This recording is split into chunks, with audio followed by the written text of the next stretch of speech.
Go get the derivative and put 1 in it.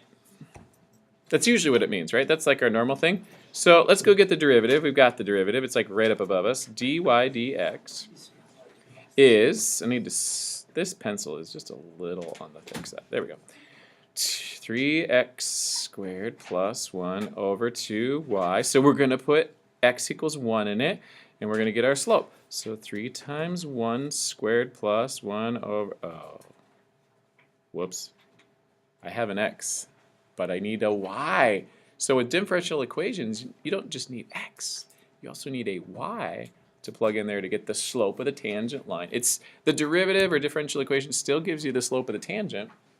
Now we need y. Does anyone happen to have a y hanging around they want to share? Does anyone see the y? We could solve this and get y equals and then put x equals 1 in it. But you know it's 4. Austin, you cannot predict the future. How'd you get that? Oh. Says f of 1 equals 4. That's good, which means you can do this with plugging in the value 4 that they give you, but you got to watch out when they give you a point. You get to use both in a differential equation, x and y, if they're both called for, to get the slope. And that means 3 plus 1 is 4 over 8, and we get 1/2. Done. That's the slope of the tangent line to the graph at x equals 1. Now, question answered. Or is it? Always go back and say, did I answer the question? Bingo. Moving on. Next is write the equation of the line tangent to the graph at x equals 1. Does this equation resonate with y'all? Y minus y1 is m times x minus x1. That's going to be your best buddy. Hopefully familiar.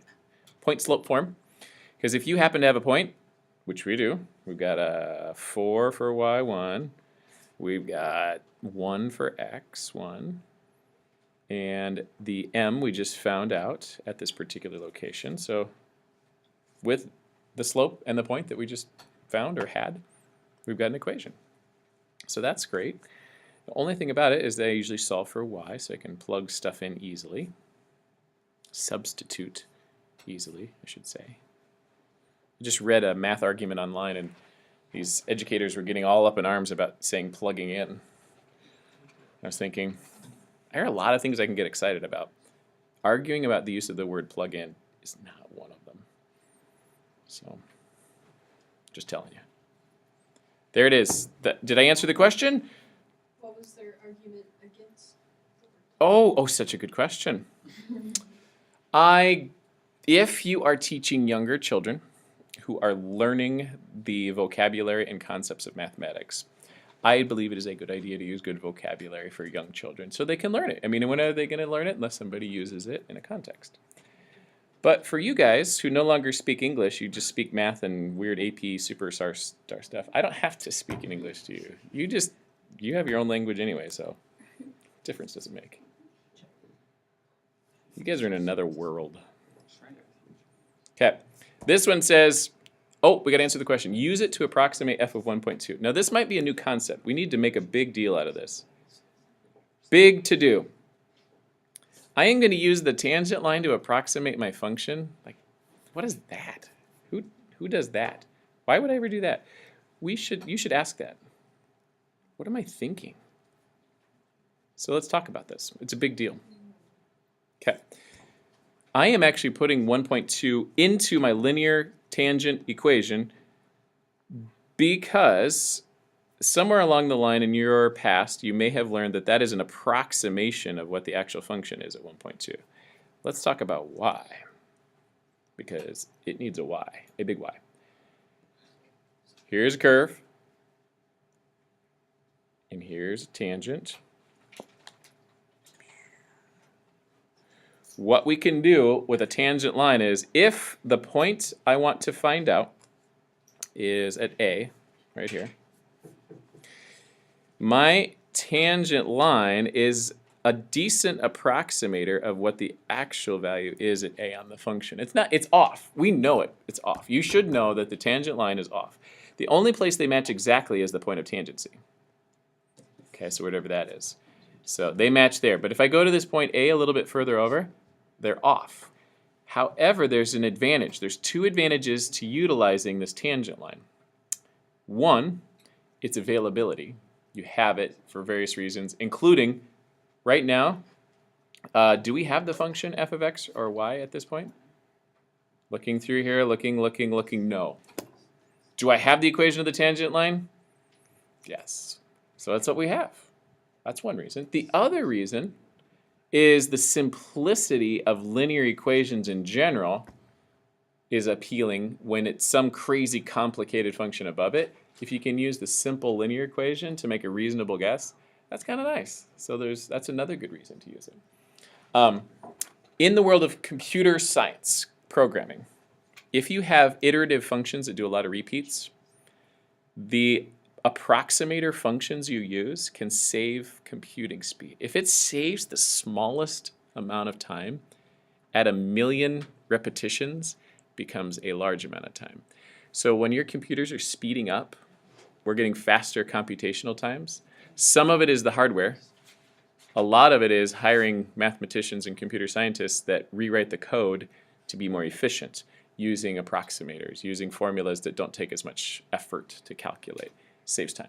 So that's where we actually come up with several methods this semester that approximate things pretty well that would be computational time savers and actually reasonably good estimates.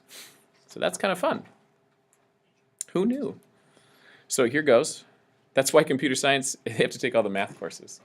You got to take all this stuff. It's just part of the deal. All right. Shall we go on? Shall we get the actual equation? Oh, did we get it, by the way? What's the value? Let's do it.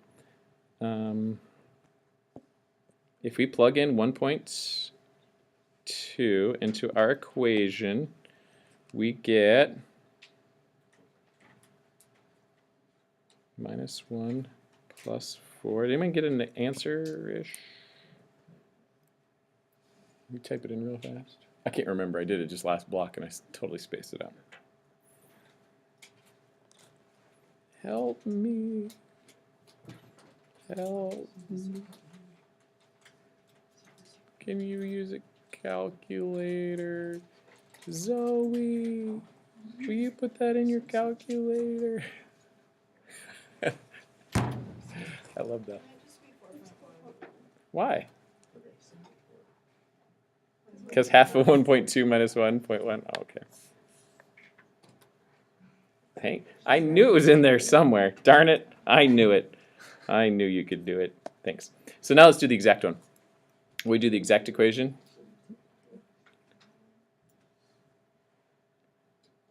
I like how that was like, come on, seriously? Really? Okay, let's do this one. Remember x and y on different sides, integrate so that we can get to y by itself, and all else should fall beautifully into place. 2y to the second divided by 2, so this is just y squared. I'm going to put the c's on one side, and that's just going to be x cubed, because the 3's will cancel, plus x plus c. Solve for y, and y equals, now we're going to square root both sides, right? X cubed plus x plus c. That plus c inside, that's important, so we took the square. It has to be inside, it can't be outside. It does need to be under that radical. Now, our initial condition up in the beginning, which was it goes to the point 1,4, that's how we're going to get c out of this. Now, you guys can plug 1,4 into the final equation that we come up with, or you can do it here in the y squared version. So I can put 4 in for y, and I can put 1 in here, and in for x in those places, and solve for it out there. It's up to you. If you plug it in there, do a little simple, you got it. If I do it on this side, that's 16 equals 1 plus 1 is 2. Subtract that, I get 14. So I like doing it in this one. If I put 1, 1, and 4 in there, I get c equals 14. So you can double check mine.